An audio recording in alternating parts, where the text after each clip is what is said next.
Good afternoon. I'm Sister Julia Marie, and I'm here to show you an exhibit about Mother Paula O'Reilly, who founded our community. This is special to me because Mother Paula's death anniversary, her 100th year death anniversary, is this week on September 9th. But she started our community in 1879. For those of you who have been in the monastery, you've probably seen this portrait of Mother Paula. Our community is unusual because our foundress was Irish instead of German. Most of the American communities were founded by German or Swiss women, but we had an Irish woman. I want to show you, she started the community in 1879, and there was a request for sisters to come and teach at St. Malachy's School in Creston, Iowa. And they wanted someone who could teach the children of English-speaking immigrants. And so Mother Paula and two other sisters traveled out to Creston, Iowa, and this is an old photo of St. Malachy's School, which was there in the town of Creston. And I want you to notice this bell tower. I had never seen the picture of this school, and also I had never been to Creston until about 2017. A couple of us were traveling back from Minnesota, and we stopped in Creston, and in front of St. Malachy Elementary School today is this bell. And I took that picture of the bell, not realizing that we had this photo of the original school, which if you look in that bell tower, you can just see the top of that bell. So I was very grateful that I was able to go to Creston and see that town and see that bell that's still in front of the school today. This is a very important and rare artifact from our community's history. This is the corporate seal for the community, but in Creston. So our sisters were incorporated in Creston, Iowa, in that county, I think it's Union County, and they have this seal which they would have stamped into their documents. And to have this seal this many years later is just quite a treasure.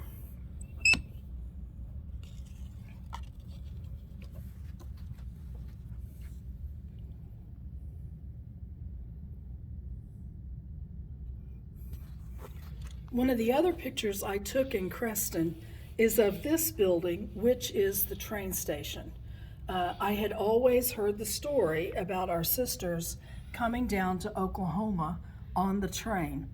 And to see this old train station, it made me be able to visualize that. You can see the old wagon here in front of the station.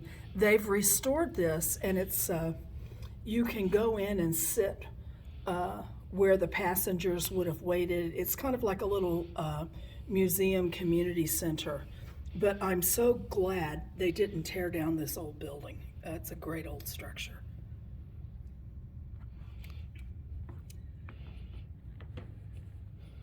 The next thing I want to show you is another one of the great artifacts from our monastery archives.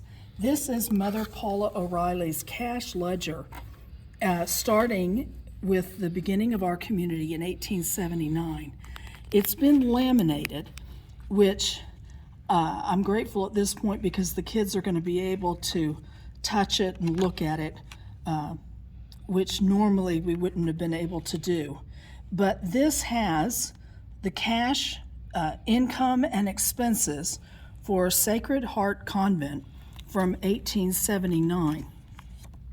We have other cash ledgers in the archives, but this is the one that's been laminated. And since it's the earliest, I find it very interesting. But I want you to see here in 1889, Sister Christine's going to zoom in on this for you. In 1889, right on this line here, you're going to see an expense of $82.20, and that's the money that was given to the sisters who traveled to Guthrie. So I imagine they had bought their train tickets out of that amount of money, and I can just picture them sitting in that train station waiting to go down to Guthrie to start teaching in Oklahoma Territory. The next page over in the ledger shows an expenditure of $800 for Guthrie on loan. So this is 1890. And I think this must be when the sisters started building their academy. The land had been given to them where they built the academy in Guthrie. But I think this $800 was probably the beginning expense on that structure. I just, as a history teacher, what I find is such a blessing is that we have these documents. So this is, may not look impressive, but it's a very important piece from our history. And then here are the three women who took that train ride to Guthrie. I love these photos of them. This first photo is Sister Rosalia Flynn. In the middle is Sister Alphonsa Reed, who later was a prioress of the community. And on the right-hand side is Sister Aloysia Canukin. And those three sisters left Creston in 1889 in September, and they came down to the tent city of Guthrie, Oklahoma Territory, and started teaching children the next day. I think that just took a lot of courage to leave that more settled place and come to Oklahoma Territory. I can't imagine getting up and teaching the next day after that trip. This is another great treasure of the community. This is our seal of incorporation for Oklahoma Territory. So this document dates from 1897, and it shows that Mother Paula O'Reilly, Sister Joseph O'Connor, and is it Sister Teresa Bauer, that they were the three who, in the name of the community, were starting the corporate body of the community. People don't often think about the fact that the monastery and our institutions have charters and exist in civil law as well as in church law. But this is a great document. This hangs in the main hall of the monastery on the way to the oratory.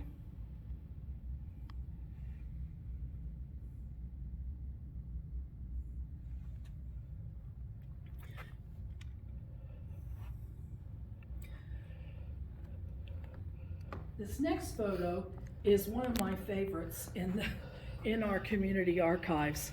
This is a photo of the community in Guthrie in the year 1900. So this is Guthrie, Oklahoma Territory in 1900. Beautiful, beautiful photo. Mother Paula O'Reilly is sitting right here in the center. I want you to notice the chair she's sitting in, because I'm going to show you that chair here in a minute. The sister who is standing by her and has her hand on the chair is Sister Anselma Kelly.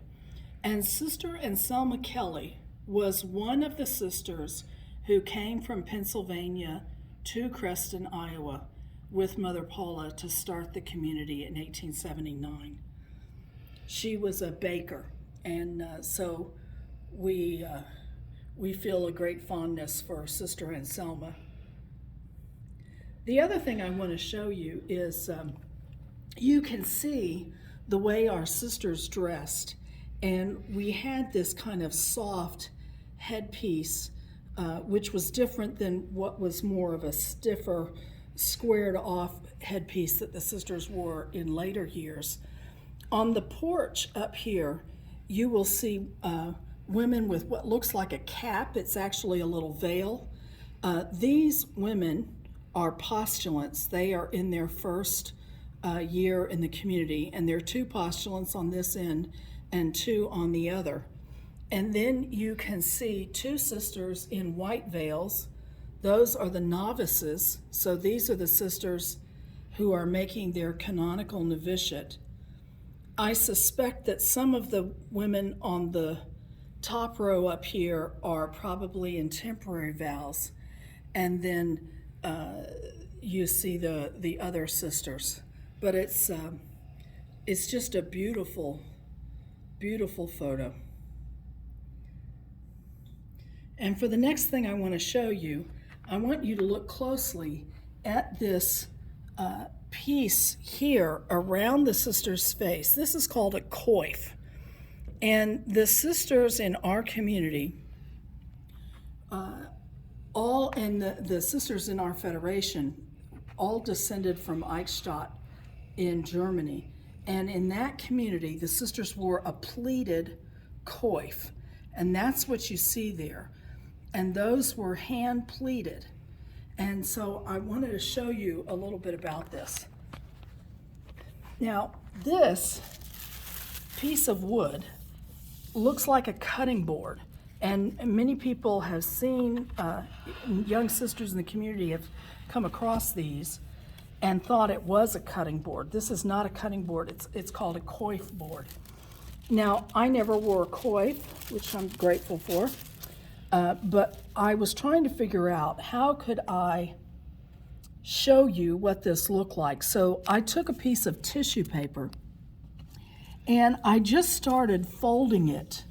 Now, what the sisters had to do is they had to hand fold these pleats. Now, this would have been a piece of linen. It would have been heavily starched and it would have been wet. And what they did is they made these little pleats and they had to do it by hand.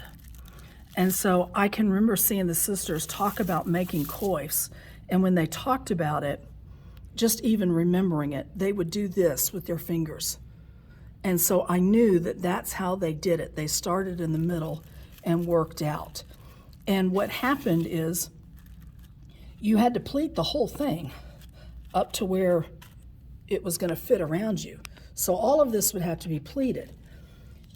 When you became a novice, you had to learn how to do this, and you had to make 3 by hand that were good enough to wear before you could use a piece of machinery to make the pleated coif. Now, I want you to look at the unevenness of my pleats in this tissue paper, which I think is probably easier to crease than starched wet linen. And what I'm going to tell you right now is this is not suitable to wear because the pleats are uneven. So this was difficult to do. Those of you who remember our sister Cabrini, everybody in the community said that Cabrini made the most beautiful pleated coifs before her illness. Now, this machine is a coif pleater. I don't know what year these came to be in the community, but we still have one. And so I experimented with it, and I want to show you what you do. You would put the linen piece in here, and this, you unscrew this, and it lifts up a little this plate, and you can slide the fabric in, and then you tighten it down. Now, this machine plugs in, so I think it probably just did it automatically. But you turn it then, Sister Christine's going to get up close so you can see it. You turn the wheel clockwise, And you can see it will pick up the material, pull it forward, and crease it.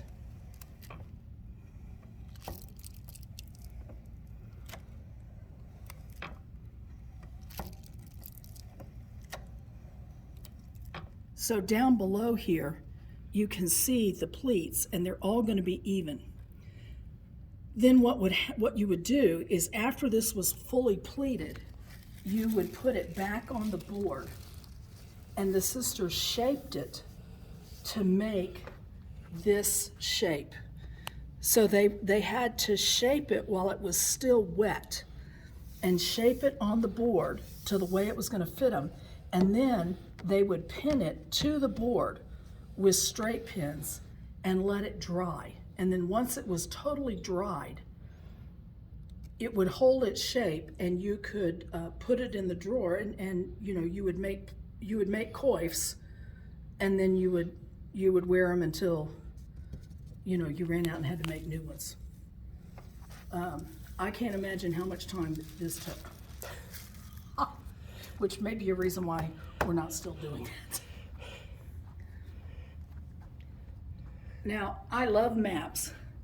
This is a map of Oklahoma showing the locations of our sisters' ministry.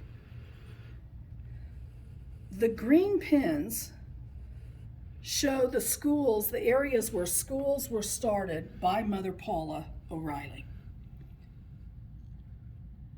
So you can see those. Then the red shows you schools that the sisters started after Mother Paula's was no longer the superior of the community. There are two blue pins that show you where we had colleges. And then there are yellow pins that show you where we had hospitals.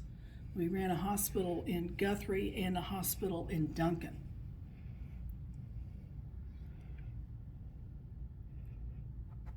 Now, you'll also see numbers on a couple of these because we ran 5 schools in Tulsa. So you'll see that. Montecasino, Marquette School, St. Francis School, the Magdalene School, and St. Catherine's School. And then the straight pins, which you see scattered everywhere, are vacation Bible schools that our sisters ran. And so they are everywhere, from Stillwell and Veneta and Miami, Bartlesville, Billings, Cherokee, Woodward, Shattuck, Guyman, Boise City, and then even down here into southwest Oklahoma with Altus and Frederick and Hobart, down to Waurika, and then over to Antlers and Hugo. So all over this map, you will see pins for little towns where our sisters would go and teach vacation Bible school in the summer.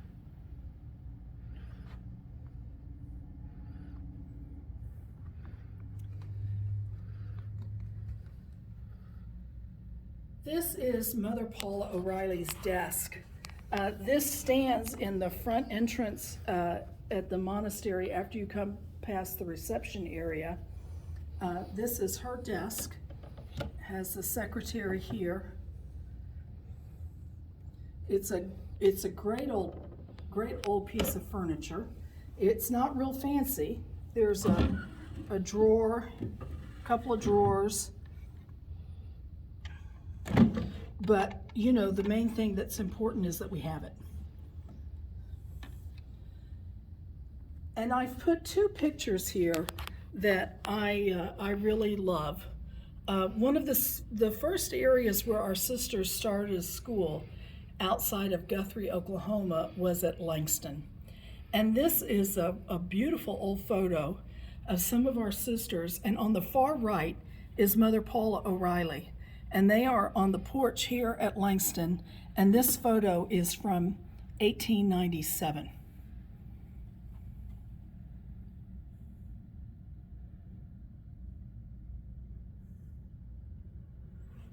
And then a few years ago, I found this photo in the archives.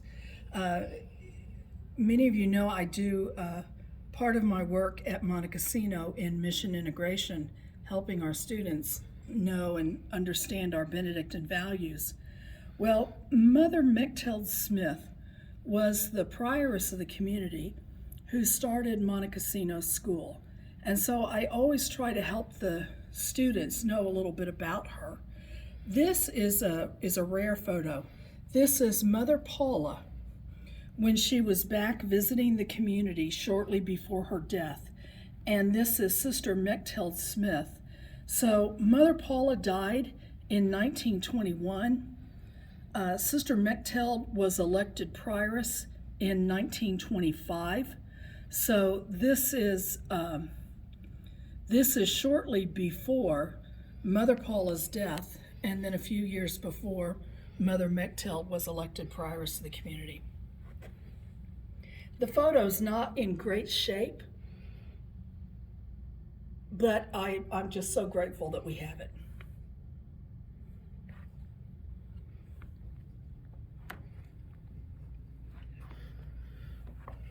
The panels here are of the community history.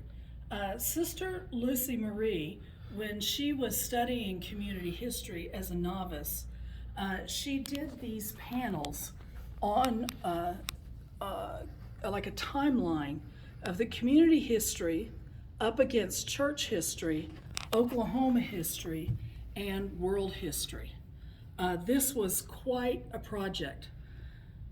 And so you start over here with Sister St. Malachy's School being built, Mother Paula O'Reilly as the prioress. It has the schools that we taught at, what was happening in the church at the same time, the founding of Catholic University in America, what was happening in Oklahoma history, and who was the bishop of Oklahoma over here in church history, who was the Pope, and then world history. So this is a wonderful project that Sister Lucy did as part of her study, along with her help from Sister Barbara, who is her formation director, and Mary Beth Frampton, who was teaching the history class. And so this chart stops in 2019, and obviously will need to be updated as we go forward.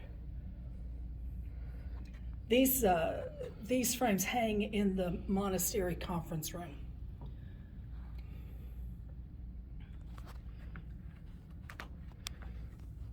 This statue would belong to Mother Paula. It was carved for her by a monk at St. Vincent's Abbey, Archabbey in Latrobe, Pennsylvania. And so this came with her to Creston, Iowa. This is solid wood and hand carved. It's a beautiful statue, really one of the treasures of the community.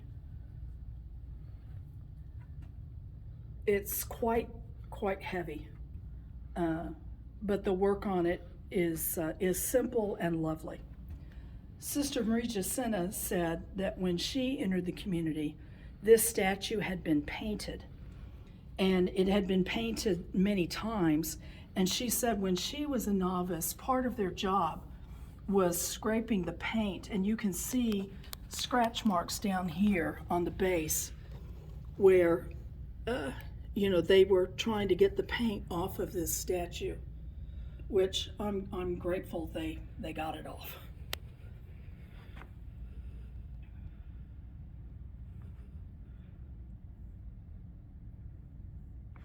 And then if you, Sister Christine made this prayer card that has Mother Paula and this photo, the most recent photo of the sisters. And on the other side is the prayer of St. Benedict. So we'd be happy to share these with you, and you can pray with us. for that we would live that spirit that St. Benedict calls us to. And then over here is Mother Paula O'Reilly's chair. So this is the chair she's sitting in her portrait, and then I believe this looks like the chair that she's sitting in the 1900 community photo. Beautiful carving on the back of the chair.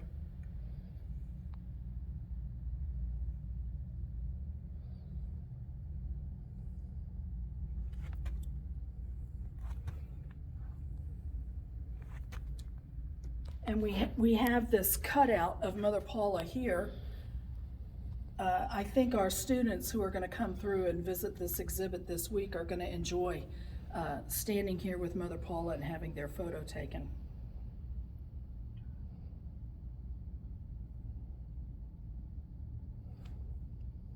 So thank you for coming to see the exhibit. Please look at other items of interest on our website, our library, what the sisters are doing in their various works. And then we hope to be having you in the monastery to come and visit us and come pray with us. God bless.